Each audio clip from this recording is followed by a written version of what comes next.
Welcome to Climbing Up the Evolutionary Ladder. It's Mark. It's my 12,127th day of being alive out here on my porch in Bayside. And today I'm going to be talking to you about something that we all want. To kick things off, if you go around the whole world and ask people, what do you want? You'll get all kinds of answers. You'll get, I want a bigger house. I want more money. I want better relationships. I want to lose weight. I want a new whatever. You get all sorts of answers. But what they all really want, as we all know, is happiness. Everything that you want is some sort of derivative of happiness. For example, if you want more money, if you keep asking the question, why do you want that? Oh, I want more money so I could get more power. Why do you want more power? Oh, so I could have more prestige and more comfort. Why do you want prestige and comfort? Oh, I guess so I could be happy. So all around is a roundabout way of saying, I want to be happy, all these multiple desires that we all have.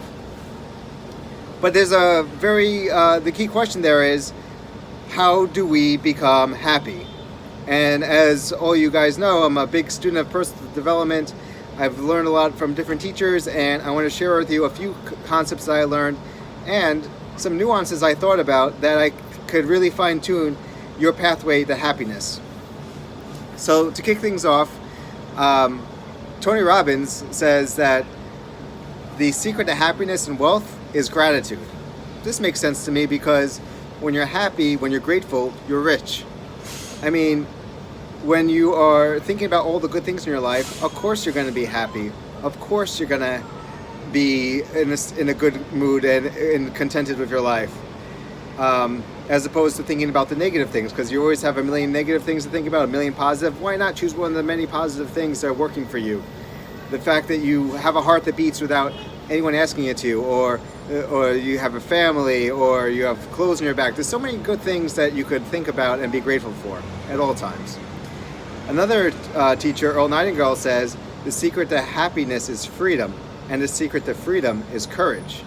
This also is very logical, because when you have the courage to go after your goals, you get a certain special type of self-satisfaction that other people who are too timid and too fearful to go after their goals don't get. Because, as we all know, one of the main things that separates the winners from the losers, the people who are happy from unhappy, is their degree of courage. Makes a lot of sense. There's also Eckhart Tolle, who's kind of like the opposite of Tony Robbins, in some regards, that says you want to be happy, you got to be deeply immersed in the present moment. And that makes sense too. I mean, if you are looking in the future, you might be anxious. If you're stuck in the past, you might be sad or depressed. But when you're just breathing in the cosmic energy field of the universe and deeply in the present moment, everything is beautiful for you. Of course, you're happy that way. And lastly, something I learned from Dale Carnegie, he says that the secret to happiness is stop being so self-indulged. Think about other people. Be outer focused. Think about how you could help others. That makes a lot of logical sense too, because when you are outside yourself, when you're trying to help others, you can't think of, oh, the poor story of me, and this happened to me, and oh, my plight, my problems, because you're so focused on being a servant for other people, so being a good person, a person who wants to help others, which I think also coincidentally is going to be a lot more of a successful person, because when you help other people get what you want, nature seems to give you what you want.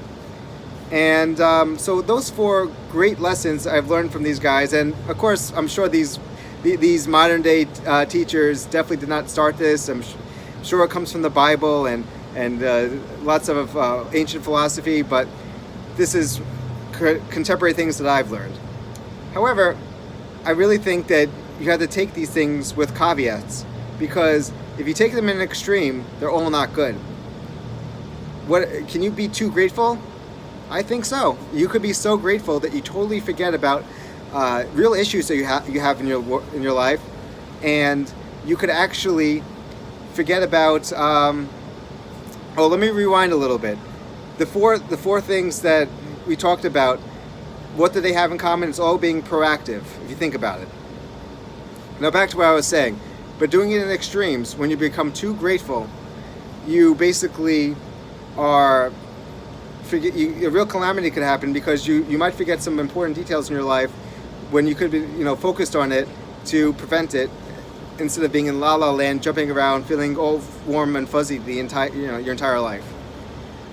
So too much gratitude might not be appropriate. There should be a small window of time to think about what's working, what's not working, and give yourself some accurate self-reflection.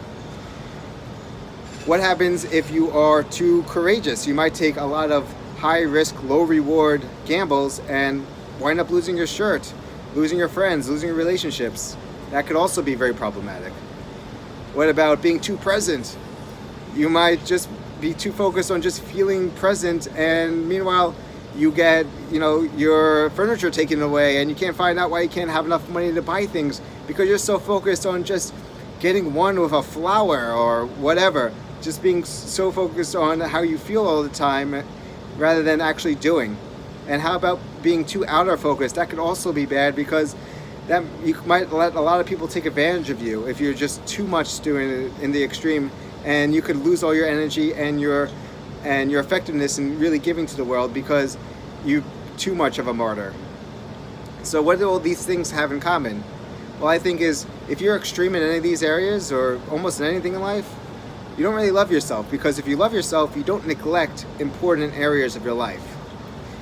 And finally, what about, can these 4 ways of being happy also be perverted? Meaning, like, can they have a counterfeit ugly side to them?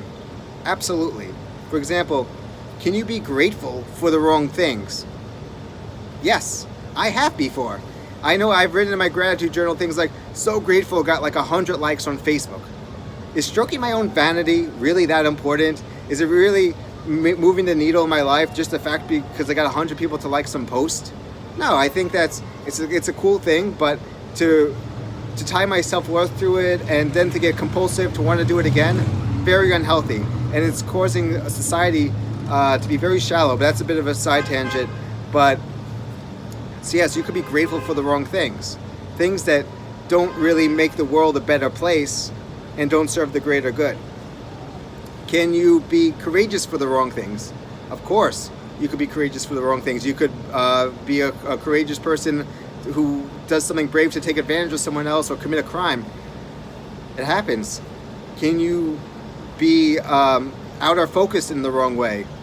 Yeah, I mean, you could be out of focus and trying to like appease 1 or 2 people just so you could take advantage of them, just so that you get something back directly from them.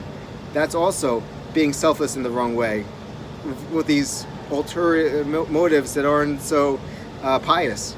And can you also be an ulterior way of being present, a counterfeit way, I should say?